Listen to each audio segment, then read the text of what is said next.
Hey guys, let's start with the corticosteroids. Now, first of all, you need to know why this topic is important for ADC. First of all, there were a couple of questions they asked on corticosteroids last year, which was a new SPQ for students. And secondly, there are a couple of MCQs which are being repeated on corticosteroids. Now, I particularly like this topic because this is very easy to understand, and once you get your basics clear, then it's just a simple flow chart that you need to know. Other than that, why this topic is important is because it gives you kind of a base so that you can approach the other questions. Now, what do I mean by this? You will get to know when we start with the lecture.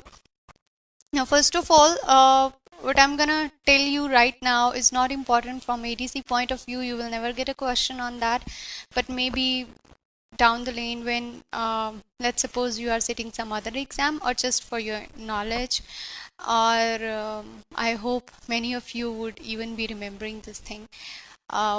So that is a bit that I want to tell you about. So we'll start with the embryology, and as you know, you have some endocrine hormones, and in embryology you say that you have three layers. The one is the ectoderm, then endoderm and mesoderm, and I basically start all my lectures from this, right? So ectoderm, mesoderm and the endoderm.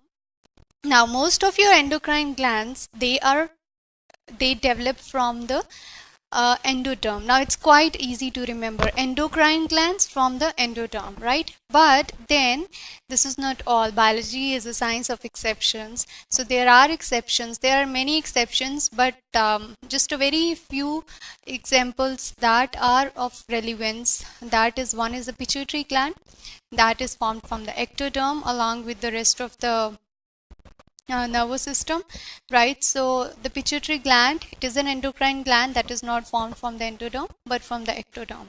Now the other gland which is very important and which is really important when you talk about the steroids, that is your adrenal gland, right? So adrenal gland, it has got the outer part which is the adrenal cortex and the inner one, that is the adrenal medulla. Now, this adrenal gland, the cortex and medulla, both of them are not formed from the endoderm like the rest of the endocrine hormones, right? So, what are they formed from? The cortex, it develops from the mesoderm, and the medulla, it develops from the ectoderm. Now, how to remember this is again very easy if you go by the way of the mnemonics. So, how you do it is, you have cortex which has C in it and adrenal medulla which has M in it. Then you have ectoderm which has C in it and mesoderm which has M in it. Just you need to reverse the order. Okay, for the cortex you need to put M against it, that is mesoderm, and for medulla you need to put C against it, that is ectoderm. This is how you can remember. Okay, so this is about the basic embryology. Now we come to the endocrine hormones. Now the first important point about the endocrine hormones is you need to know there are two kinds of hormones, the exocrine glands and the endocrine glands, right? Now the endocrine glands, they are producing the hormones which are called as the endocrine hormones. If you want to read more about it, you can follow your physiology books, but again, then this is not a part of the ADC syllabus. You do not need to dig through it.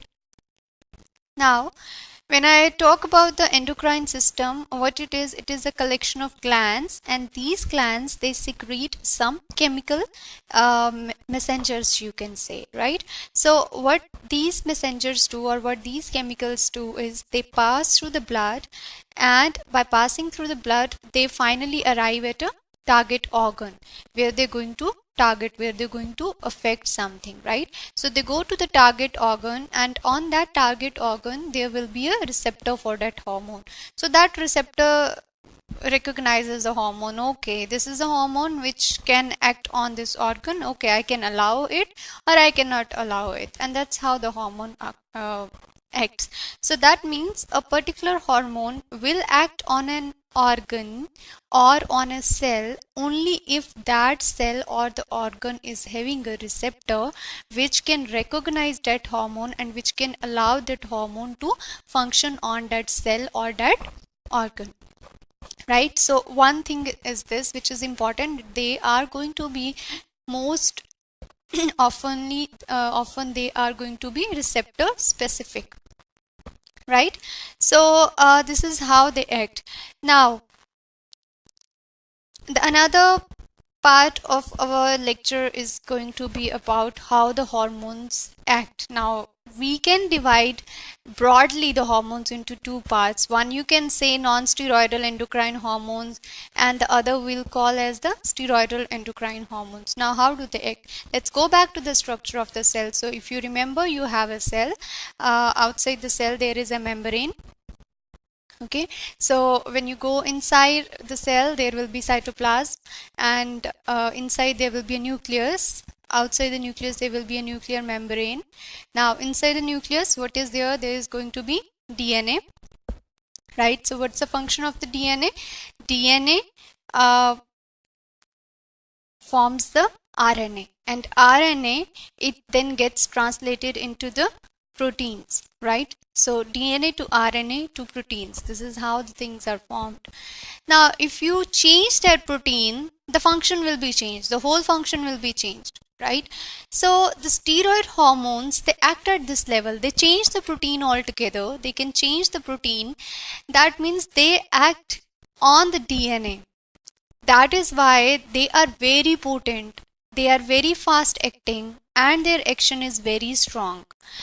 The other hormones, which I called as the non-steroidal hormones, they will not enter the nucleus. They don't need to enter the nucleus, right? So there are the two forms of hormones. Again, I am repeating, you can divide them into two parts. One is the non-steroidal hormones.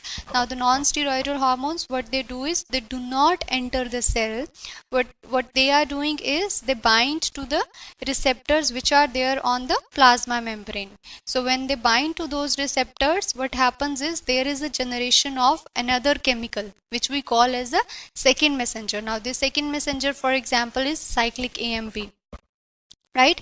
So this cyclic AMP, this will activate the intracellular, means this will activate the things inside the cell. So hormones, they are just acting on the plasma membrane, generating the second messenger. Second messenger goes inside the cell.